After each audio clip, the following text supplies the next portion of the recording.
Okay, so based on what you know about the Diddy case right now, with all the evidence, and obviously there's no evidence from the defense, they're resting their case. What do you think will happen to the jury?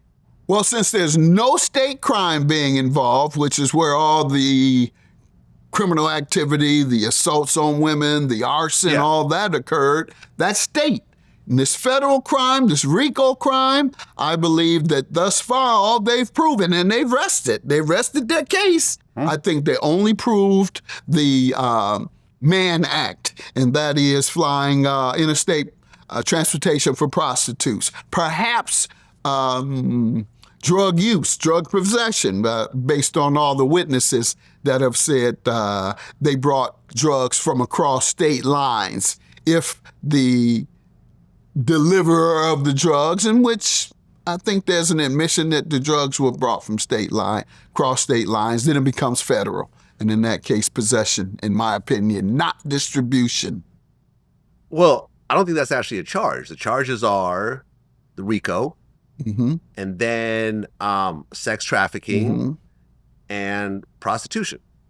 Well, there you have it. All I hear then is prostitution, interstate transfer of prostitutes. Right. But at the end of the day, and I've interviewed one of the male escorts, Punisher, and, well, number one, he was not trafficked. You know, he was just paid. He was already living in New York. He would go about a dozen times, meet with them, and have their free costs and so forth. I asked him, do you feel like you were trafficked? He said, absolutely not. Well, see, there's different things. You got trafficking, and then you got interstate transfer of prostitutes. Right. And so trafficking, yes, he wasn't, but he was a prostitute that crossed state lines and received monies.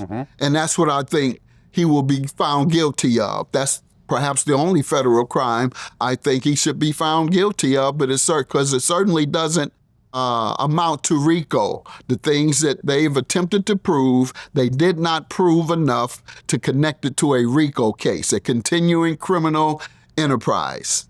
I totally agree on that. I think the RICO is just ridiculous. I mean, obviously, Bad Boy is not a mafia organization. Correct. That's just, you know, like trying to present to the world that it's a real company, but really they're like extorting and, you know, trafficking drugs. It's a real company. That's exactly what they're trying to suggest. Yeah, which is ridiculous. I think they're going back to the kids down in Atlanta. That, by the way, they were exonerated, I believe, one or two of them. YSL case. Yeah, YSL case where, their company was actively, allegedly. BMF was a drug business. Yeah, we all know this. It is what it is. There's a TV show about it. Right. It is what it is. Yeah, but Bad Boy, Ciroc, Sean John, these are actual real companies. Absolutely. And it just so happened that the owner of the company is a freak. Was a and freak. A dope fiend. And, you know, was a dope fiend. He likes was having his assistants, you know, get hotel rooms and so forth. But listen, I got a bunch of employees. Right. If I tell my assistant to go book a hotel room for me, and I engaged all types of weird freakiness in there, he can't be charged for it. And he can't, I can't say that he was part of this conspiracy. You know, he just booked a hotel room. Listen to you, little bootleg lawyer. That's right, bootleg lawyer. Yeah. Well, let me ask you a question, because the charges are racketeering, conspiracy, sex trafficking by force, fraud, or coercion, and then transportation to engage in prostitution. What exactly is the difference between the sex trafficking by force, fraud, or coercion and transportation to engage in prostitution? It seems like it's almost the same thing. Not really, because sex trafficking is essentially, that's the coercion, where you're coercing a woman to go across state lines to have sex with someone. Is similar to pimping. In this case, it's not a woman, it's men. Okay, it's similar right? to... It's the men. It's true. the men. But it's similar. Trafficking is like pimping. Right, but do you think that... This isn't trafficking. Right, see, that's what I'm saying. So sex trafficking, none of the men are going to say that they were forced to engage in this horrible act of having sex with Cassie. Oh my God, I have nightmares over this. It was so bad. Boo-hoo. I'll take 1 year for that. That's right. I'm just kidding. We would have all done it for free, all right, including the escorts. It is what it is. Okay, so that one's getting thrown out the window, you think? Yes. So all you have left is transportation to engage in prostitution. That's all I think they have. That sounds like a slap on the wrist.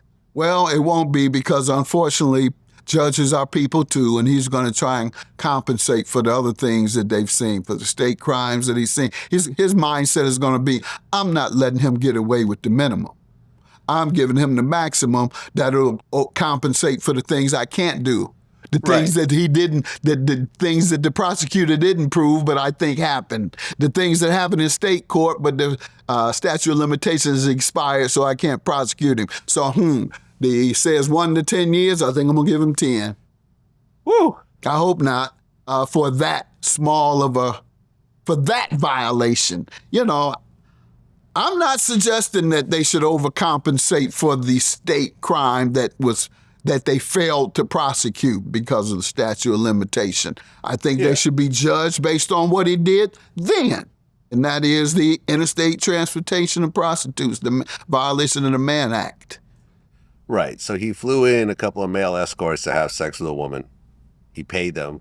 They were happy. They went home. Right. And trafficking is usually the opposite. Yeah. It's a cat who's flying in a woman and by coercion or force, and then having her to prostitute for him for the most part. That's what trafficking, the essence of it is. This is not that. No, he's never been a pimp. It's not. He wasn't no good pimp. Yeah.